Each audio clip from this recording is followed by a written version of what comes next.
Salut les amis et bienvenue sur la chaîne e-learning Maïs. Aujourd'hui nous allons traiter un exercice d'application sur les provisions pour dépréciation des titres, plus précisément les titres de placement. Je vais commencer avec la lecture de l'exercice d'application. En date du 20 avril N, la société Ngassa avait acquis un portefeuille composé de 3 titres de placement, 2 actions et une obligation. Les quantités achetées, le coût d'achat, ainsi que l'évolution des coûts au 31 décembre N et au 31 décembre N plus 1 sont présentés dans le tableau suivant. Voici le tableau en question. Comme travail à faire, on nous demande en petit 1 de présenter le tableau d'ajustement des titres, en petit 2 de passer l'exécutif comptable au 31 décembre N plus 1. Je vais commencer avec la solution de l'exercice d'application. Petit 1, présentons le tableau d'ajustement des titres.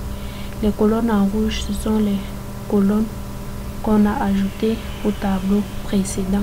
Si je prends la première colonne, les titres de placement, c'est cette colonne qu'on a repris ici. Les quantités au 31 décembre N, ce sont ces quantités qu'on a repris ici. Le coût d'achat également, c'est cette colonne qu'on a repris ici. Maintenant, concernant la valeur globale, il suffit de prendre, pour l'action alpha, il suffit de prendre 200 fois 10 000, ce qui va nous donner 2 millions. Et pour l'action gamma, il suffit de prendre 100 fois 25 000, ce qui va nous donner 2 500 000. L'action bêta, il suffit de prendre 50 fois 30 000, ce qui va nous donner 1 500 000. Le coût au 31 décembre N, c'est cette colonne qu'on a recopiée ici. Maintenant, concernant la valeur boursière au 31 décembre N, pour l'action alpha, il suffit de prendre 200 fois 7500, ce qui va nous donner 1 500 000. Pour l'action gamma, il suffit de prendre 100 fois 22 000, ce qui va nous donner 2 200 000. Et pour l'action bêta, il suffit de prendre 50 fois 32 000, ce qui va nous donner 1 600 000. Maintenant, le coût au 31 décembre N plus 1, c'est cette colonne qu'on a recopié ici. Maintenant, concernant la valeur boursière au 31 décembre N, il suffit de faire pour l'action alpha 200 fois 8000, ce qui va nous donner 1 600 000. Pour l'action gamma, il suffit de prendre 500 fois 27 000, ce qui va nous donner 2 700 000. Pour l'action bêta, il suffit de prendre 50 fois 28 000, ce qui va nous donner 1 400 000.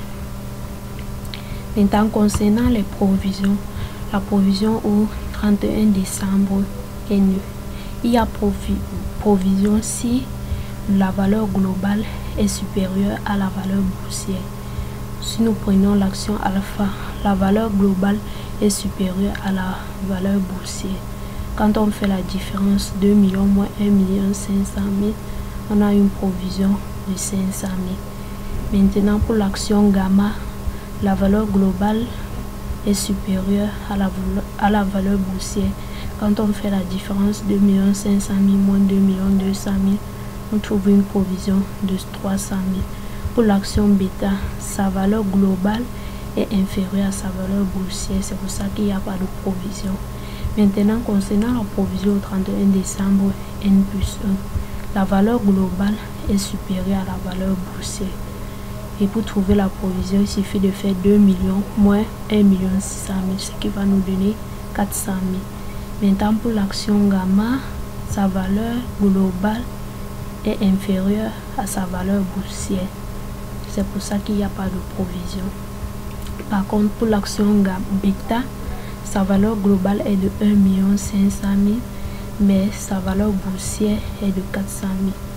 Donc, il y aura une provision en faisant la différence entre 1 500 000 et 1 400 000. On trouve une provision de 100 000.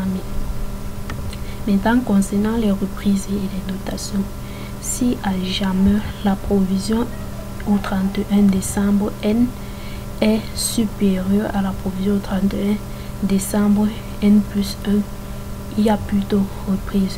Si c'est le contraire, il y aura plutôt dotation. Pour l'action alpha, on va faire juste pour trouver la reprise, on va faire 500 000 moins 400 000, ce qui va nous donner 100 000 au niveau de la reprise. Pour l'action gamma, on va faire 300 000 moins 0, ce ce qui va nous donner 300 000. Maintenant, pour l'action bêta, sa provision au 31 décembre N plus 1 est supérieure à sa provision au 31 décembre N, puisqu'il n'y a même pas la valeur de ça est 0. C'est pour ça que 100 000 va au niveau des dotations. Maintenant, concernant les totaux, on additionne le total de ces deux dernières colonnes, puisque c'est ça qui va nous permettre de faire la régularisation. Concernant la reprise, on fait 100 000 plus 300 000, ça nous donne 400 000. Concernant la dotation, c'est juste 100 000.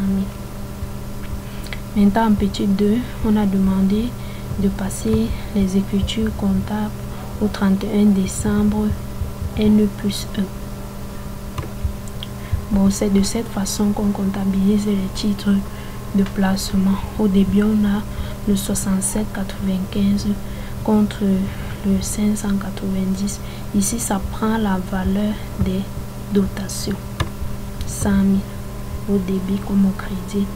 Maintenant, en dicto, on a plutôt le 590 contre le 77,95 qui prend la valeur des reprises de 400 000 francs au niveau du débit comme du crédit.